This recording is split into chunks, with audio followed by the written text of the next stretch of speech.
Hi, I'm Arthur. And if you couldn't tell by now, the worlds of Warhammer are pretty expansive. Some might say a bit too expansive, if you understand my meaning. But there is a pretty simple guide in order to understand them, or at least the 40k setting.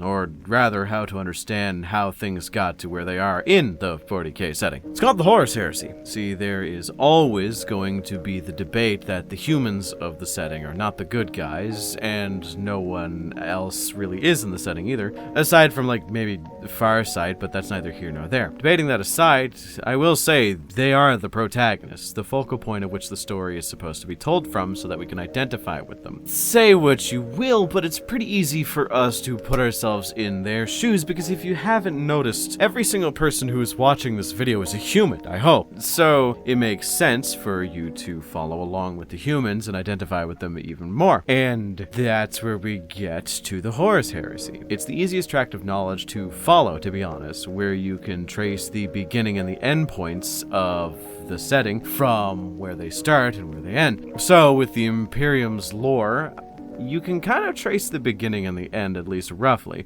The end is where the modern setting is, and the beginning is as far back as maybe the early Great Crusade, because before that there isn't many pieces of information in terms of writing. So, what is the beginning point of the majority of the Imperium's lore that we have? Well, as I said, we have scant amounts of material that exists prior to the Great Crusade, but there is no greater starting point than that of the Horus Heresy novel series. So, what is the Horus Heresy series? I know a lot of you probably already know this, but I want to cover it just so the few in the back can understand. So the Horus Heresy was a little under a decade-long rebellion that was caused by the most favored son of the Emperor, the Primarch Horus Lupercal. He fell to chaos and ended up dividing the Imperium in half in terms of loyalties and so on. This rebellion-style war ended up defining what the Imperium of Mankind was going to become in the later years of its life. A hyper-religious, monocratic, no-good, pee-pee, poo-poo, whatever, basically fascism with more steps, and giant men in Power Ranger-style armor. So the Horus Heresy is as in-depth as you can get looking at this specific set of events, covering all 18 legions of Space Marines and their actions leading up to, during, and after the war, as well as various different human sub-factions. And honestly, some of the best writing for a long-form story I've ever seen is included in this series.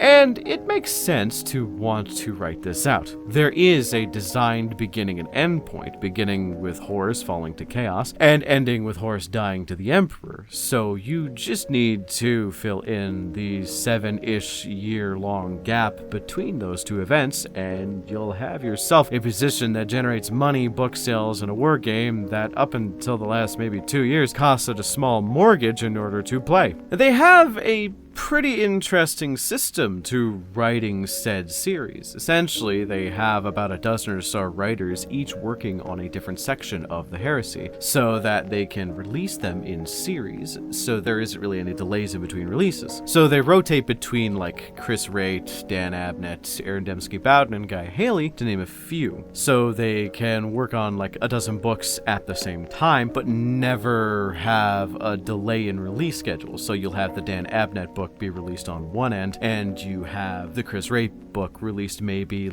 6 months later when you need to release the next book. Meanwhile, Aaron Dembski-Bowden is 2 books deep and ready to release his. It does feel a bit sweatshoppy in principle, but it is a very efficient means to pump out a series as expansive as this. So with all these systems in place, them making books like a printing press, making new and interesting characters to latch onto, and them finally drawing to a close, what could the problems be? Well, there are 3 problems with the Horus Heresy series, and I'll break them down and see how you feel about them, and just basically me airing out my grievances. So starting off, probably the one no one talks about is it's hard to define in a single word or in simple terms. So what do I mean? Well, the Horus Heresy is supposed to essentially retcon an entire massive contingent of Warhammer lore pre-3rd edition, and a lot of stuff leading up to 6th and 7th edition, where there was a lot of goofy stuff. One of my favorites was that in the Horus Heresy, apparently there was a massive contingent of Chaos squats that served under Horus, which is really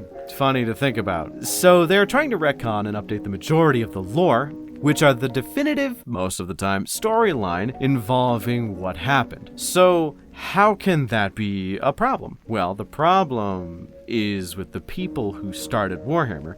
God bless their silly souls, but when they were coming up with the protagonists and antagonists of the Horus Heresy and 40k, they didn't really leave any room for nuance with these fuckers. It's probably the reason why, if you want to get into the Heresy knowing nothing, I could tell you 3 defining traits about each of the legions and their primarchs, and you could tell instantly who was going to be the bad guys and who wasn't. The Death Guard got fucked over so hard from this, because Mortarion is incredibly hard to sell as a possible good guy in the slightest. By description, he is quite literally an 11-foot tall walking Grim Reaper with an addiction to breathing poison. That's before he fell to the god of disease and poison. How the fuck do you make people think that might not turn evil in a story about half of his kind turning evil? Same with someone whose name is literally Angron. He is angry, and that is his defining trait. So what? You're telling me the members of the World Eaters are not good guys? Say it ain't so. So you have so many different aspects of this kind of popping up.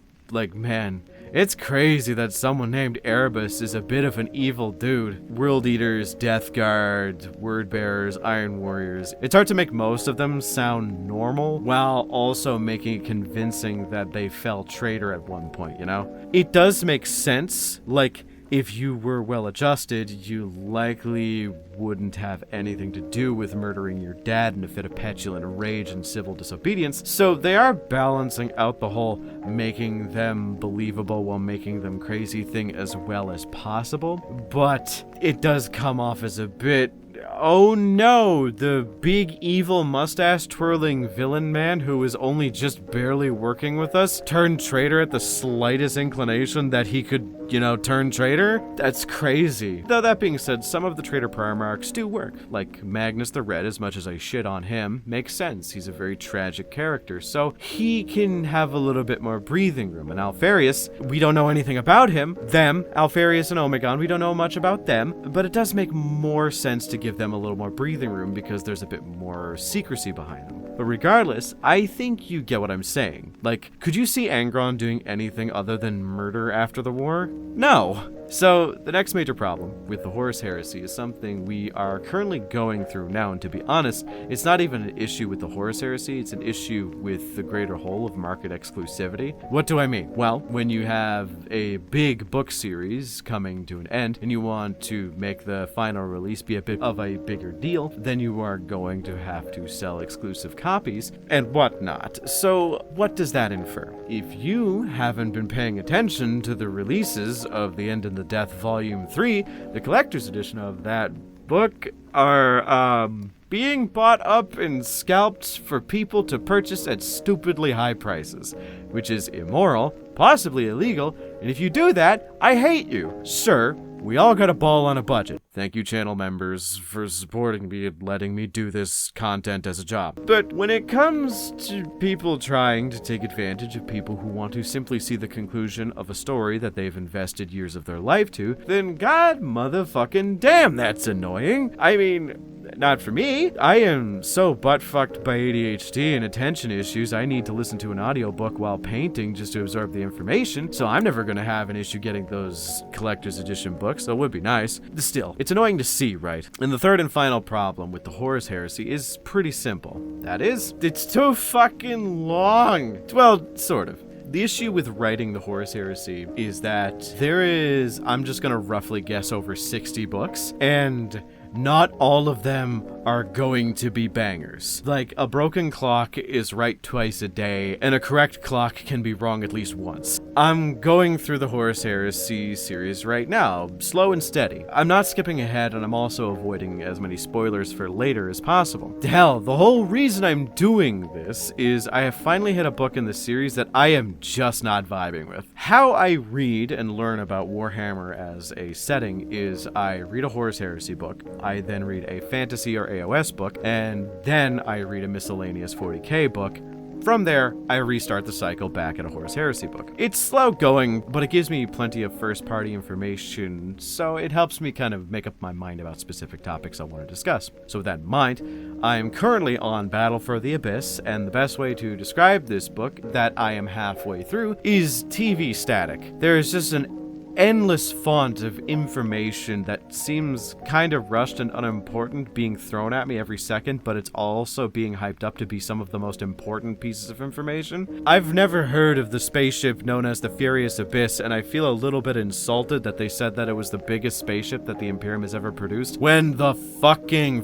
Phalanx exists? So who knows, maybe they are right and I just missed this piece. And there are several things other than that I think are just incorrect. Like, I noticed that on the Loyalist side, there's a Loyalist World Eater captain who's wearing Mark V Heresy pattern armor, which earned its name because it was massively produced in the Horus Heresy. Also, the rest of his company for the World Eaters were wearing Mark VI armor, which I'm like 70% certain that pre-Horus Heresy, these marks of power armor weren't widely used, especially by the World Eaters. But maybe I'm just stupid like that and I didn't read close enough. I know that the most well-known World Eater, Karn the Betrayer, wore Mark V power armor, but that was post-Horus Heresy. I just didn't think the Mark V was there, but maybe I'm wrong. I'll look more into it later. My point here is, if you're trying to read the books in order, it's a huge sticking point. When you hit a major stinker, it can really drag you down and spoil the experience. And just the sheer length of the series itself can cause you to be a bit daunted in actually picking it up. Like, if I didn't feel like I had to read the series for my channel, I'd probably just see what the best books were and read those. But as it stands, its length is probably the biggest problem. The Wheel of Time series was my benchmark for a long-ass book series, and fuck me, that was 15 books. But for the Horus Heresy, it's over 60 fucking books, and that is a slog. Especially if you're focusing on characters that you just don't like. I will not name names, but the general consensus I've heard from other lore scholars getting through the series is that if the books are covering factions that they don't care about, like the legions that they don't care about, it takes like triple the time for them to get through the book. And that's kind of what I'm experiencing right now getting through Battle for the Abyss. I find that because I'm not interested in any of the characters, I can go through entire chapters and not absorb any of it, so I have to go back and reread them until I commit the knowledge to memory. That being said, these are all the problems that I know a lot of people have with the series that I also have. I don't think I'm anything special. Well, I don't even think I'm that smart, to be honest. And when it comes to Warhammer, I like to be able to read everything, so I'm gonna try and give you all the layman's way of looking at this series and this property. So that's what I do going through it. Is the Horus Heresy not worth reading?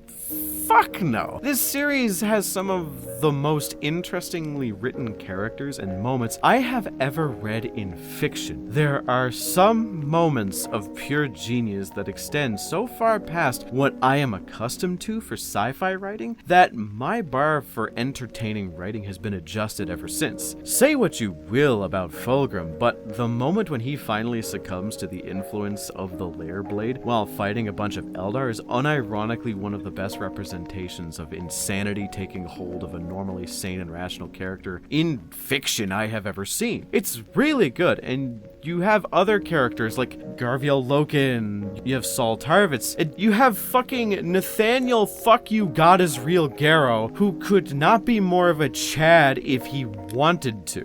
All this shit is so worth reading, even if it means suffering through a few stinkers. I know there are book reading guides that look like they were made by a crack-addled spider, but they can help if you have interests in just one faction or one side of the continuity. It's all for you to find out by yourselves. I want you all to give it a shot on your own, and audiobooks have been a big help in consuming the media myself, so I'm glad I have these things to read, problems and all. But What about you guys? Do you like the Horus Heresy? You hate it? Don't think it's worth it? What problems do you guys think about when you hear the Horus Heresy as a name? Let me know in the comments. I'll be looking. Thanks to my channel members for supporting me, and if you want to support me as well as gain access to additional content, then become a channel member today. Thanks again for watching, and until next time.